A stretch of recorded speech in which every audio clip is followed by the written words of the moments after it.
Welcome to the Tech Savvy Professor Podcast. Two faculty who love tech and love to make it part of their work. And for those of you who aren't faculty, well, you're going to learn a little bit about tech too, so stay with us. I'm Marty Gencius, a professor at Kent State University, and with me is... I'm Eric Perry. I'm a faculty at Southern New Hampshire University, clinical faculty in the mental health counseling program, and also a huge tech fan. And we're back. It's been almost 2 years since we did the podcast, and I was at MacStock a couple of weeks ago, which is a gathering of Mac enthusiasts that occur in Illinois, Woodstock, Illinois, so MacStock. And I really got the itching to do a second podcast from the one that Eric and I usually do, Circular Firing Squad, and to have it more tech focused and to keep it brief, because the editing on the longer podcasts just take forever. So we're going to keep these shows brief, but that's what kind of brought it back. I emailed Eric and said, do you want to try and do this again? Do it weekly and keep it brief. And he was all in. I'm game. And you know what I like about this the most, I think, is that, we have two very different tech interests, right? And that, Marty, you've been an Apple fan for a long time. And, I'm a Windows PC, Android person. And I think it gives us a lot to work with and look at based on those comfort levels and what people like to use. Yeah, well, currently, I'm being drawn over to the dark side, and we'll talk about that in a bit when we talk about what we're into now. But you've been helpful with that, and it would be fun to see you kind of touch into the light every once in a while and try the Apple ecosystem.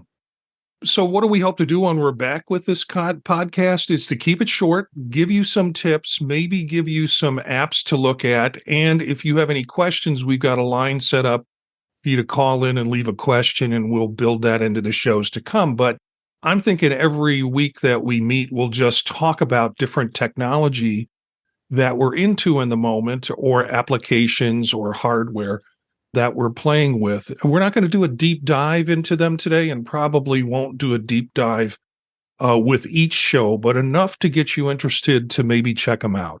Yeah, I'm excited about it. I think it'll be a lot of fun just to have these kind of quick hits and some recommendations and things that faculty or even just tech novices or people who are interested in tech can try. Everything, I think, from productivity to fun things that can help make your day a little better. So let's start with you. What tech are you into now, Eric, in the moment? Right now, currently, I'm in the hunt for some tech to support my travel. So my wife and I are taking our first trip, a long trip overseas, visiting Italy. It was a present for her 40th birthday. So we're looking at what we need. And I want to be able to check in, to grade, to have some entertainment on the plane. So I've been walking through what types of tablets I might want to look at. And I want to be mindful of budget. That's a really big consideration for me this time, because we're kind of up against the wire here. And I think that's one of the things I like about Android, is that you can really take this to the nth degree and you can really spend a lot. But there's also so many really affordable options that can give you the productivity that you need. So it's been a lot of fun to kind of pick through those options.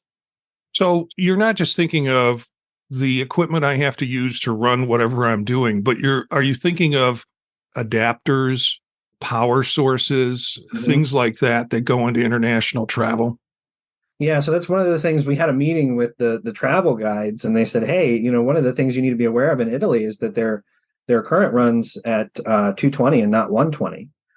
So you don't just need adapters in Italy, you need a converter. Step-down transformers, yeah. Yeah, that's going to protect your devices, because most are going to be set up for that household current that the US uses. So there's tons of options out there if you take a look around. The couple that we ordered were actually the Amazon Choice ones that they have out right now that offer that direct to plug adapter that has the power converter in it. So I think we ordered maybe 4 of those to take along with us, and they're anywhere. I think they were $15 when we ordered them. That technology's changed a lot in the years because I've been traveling to Turkey and other countries over the last 23 years. And I always bring two, or I always used to bring two because I'd always melt one somewhere. I'd be working and then smell melting plastic and realize I better just yank the cord out of whatever I have. So I used to bring two with me, and they can be pretty heavy because they're transformers in some ways.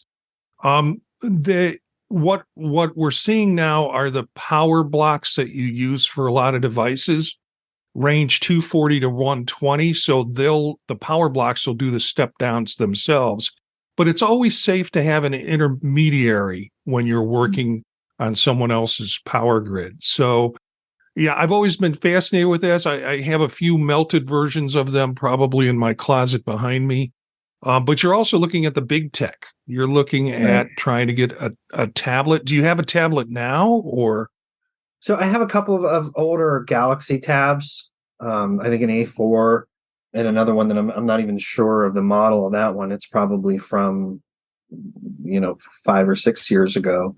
The Galaxy Tab A8 is really what I'm looking at now, and I think is going to be the best option, just because it's $200 right now, runs 32 gigs of memory, the most updated Android platform, and has some really good options for hard keyboard cases, which I think is important. Because there's not sometimes if you want to set something on your lap, those soft keyboard cases with the back kickstand, they don't sit on your lap. They want to fall all over the place. They make a rigid case for it that has the keyboard and actually holds the screen in place. So if you did want to set it on your lap, it'll sit there. And the screen sizes, there's a couple of different options for. I actually want something smaller. I want something between like 11 and 13. It's going to make it a little bit more mobile, a little easier, but it's really just to keep up on email, do a little bit of grading if I'm bored, those types of things in downtime. So I really like those. I got to try the Google Pixel, their newest one. And honestly, I'm not a huge fan. This is their second attempt at a tablet in the last couple of years. And really it feels very clunky, feels slow. And, they're just working out issues with, making that OS compatible with some of the tablet style apps that they need to run. And I'm finding that my sort of tech that I'm delving into this week is, as I'm referring to myself, as tech by curious. Because over the last couple of months, I've picked up a Google Pixel phone, a Pixel 7, and then turned it around and sold it, and now have a Google Pixel Fold, which is their first foldable phone. And I was seduced in because they gave me a great price. I had a phone that I could sell back and even cut that price lower. And we've got students and teachers that are coming from international countries who we provide as part of our grant an Android phone. And so I wanted to get into the Android ecosystem because I'll probably wind up as being some support for them in the process. So I have this Google Pixel Fold. And what I'm adjusting to, I was tempted to look at the tablet, but I've got enough tablets in my life right now and was not really thrilled with it because it just seemed like it was a bigger version of what I had as an unfolded Google Pixel phone. So I wasn't drawn to try and fill that gap in with it. But the trouble I'm having is finding really good dual platform apps that are replacements for my Apple-centric world. And because I still work on desktops and laptops and tablets that are all in the Apple system, trying to find apps that I can use both on a Pixel Fold and also on my Apple system was real difficult. And I had to give up some things that I liked on Apple. The two difficult problems was Notes, because I really like Apple's Notes system. And someone suggested Notion, so I'm playing around with Notion. It doesn't have the flexibility, the drop and drag kind of flexibility that Notes has. So I'm getting used to that. Also, that was a struggle, was finding a Notes app. I know I consulted with you at one point early on to say, what do you use for messaging? and I am using the Google Message system for my my Pixel Fold. But calendar apps, trying to find calendar apps that cross both platforms, and in particular, since I have a Gmail account, I have an iOS or an Apple Mac.com account, and then I have that pesky Kent.edu account. And it's pesky because normally I run it on 360 on my iOS, but the app that I want to run it on my Pixel Fold, it will not accept. So the university has put up restrictions on what apps it will allow you to use your mail system on, which is really kind of limiting. And so I'm trying to work through some apps that will handle it, my calendar and scheduling. And it could be that I use 2 different apps depending on where I'm at, and they all sync up depending on what I'm doing. So I'm playing with that. And then the last thing, which is kind of inspired by this reboot of this podcast, is I'm getting a whole new podcasting setup. I pulled the trigger. I asked some friends who are podcasters and asked them, what do you suggest if I want to bump this up?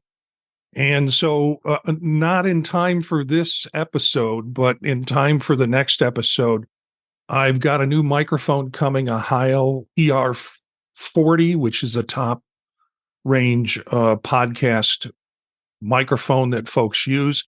It's using an XLR input, which is the kind of thing that you see on stage microphones. So with that, I had to buy a small little mixing box that was recommended to me, an Elgato Wave XLR. And I've used Elgato products. I have Stream Decks, which are basically push button control decks that you can switch apps to apps. With the Elgato Wave XLR will integrate well with Stream Decks, and we'll see how this whole new setup works, which should be available for us next week when we record. I'm also playing with NFC tags. Maybe we'll talk about that sometime. I don't know if you've used any of these, Eric. Oh yeah, really? Yeah. The NFC tags? Yeah, the NFC tags. Which I'm looking at. Well, I'm playing with Link, LINQ. If you go to linkapp.com, I think it'll take you to the store, but they have an NFC tag for the back of your phone that will open up a website that you create on the link. And then they have tags that you can attach to your keys, like little key fobs. And they have NFC. They also have QR on those tags that you attach to the key fob. And basically, you can tap and go and share contacts. And I'm fascinated by this because at conferences, walking around trying to share contacts can be kind of klutzy, whereas this is rather automated. Saw this product at Macstock, and one of the people there does a podcast and was a little freaked out by it. And I said, you want me to get one of these and do a story on it for you? So I've been playing with it. I'm still having some trouble importing the actual contact that's shared into my contacts, whether it be on my Pixel Fold or on my iPhone.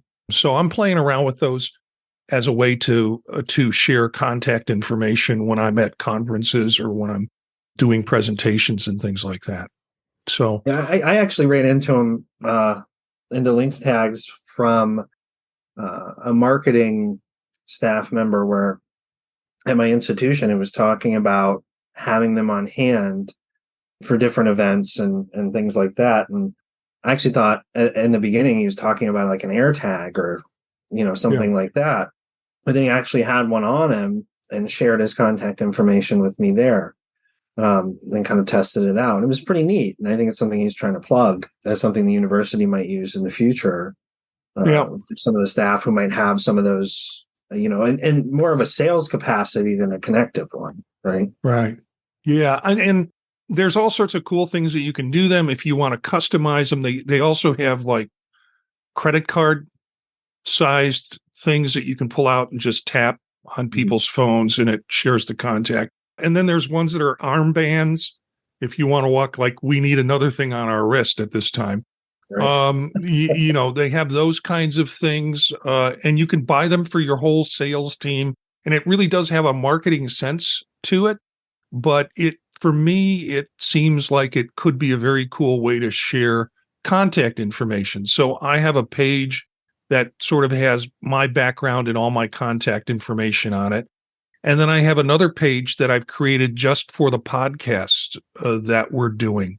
And that page is linked to one of the NFC tags, and my background and history is linked onto the dongle, kind of keychain dongle. So I'm still struggling with some of the use of it, and we'll probably talk more about it in the future, particularly if I try to use it at a conference. Yeah, I think it's a neat idea. I really like the idea. I did want to ask though, and I wasn't familiar with kind of the setup. Is there a charge for it ongoing, or is this just something you buy, you set up, and then your contact information and stuff is attached to it? Well, you buy the device, and that's a one-time charge. There are two levels of options for it. Once you get your page set up on Link, you can buy the Pro version, and the Pro version gives you all sorts of analytics that, frankly, most people who are just sharing contact information don't need. If I'm a marketer, if I'm at a large conference and I've got people coming to my booth, all of that would be probably important to large marketing companies. And that would be an ongoing charge if you want to have that level of statistics. That's as deep as I've gotten in it. I haven't played around with what a Pro account gives me, but it's $7 a month or something like that, I think. Okay. Yeah. It's interesting. Yeah. So I'll test those out. Maybe we'll talk about those in the future. So, Eric, have you got anything else for us to talk about today? No, I'm excited to continue and see what else comes up through our conversations and get back into the tech.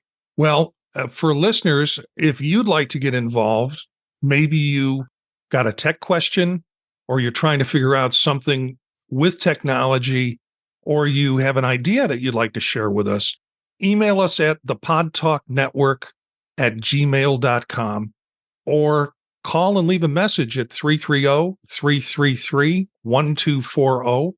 We'll play your question in the podcast, and we'll try and get an answer to you. Our bumper music is from Philip Gross, Rast, from the Free Music Archive. That's it for today's show. Thanks for listening, and thanks for subscribing to the Tech Savvy Professor podcast. You can find us by searching Apple Podcasts for the Tech Savvy Professor. Look for us on Spotify, Stitcher, TuneIn, and Google Play Music.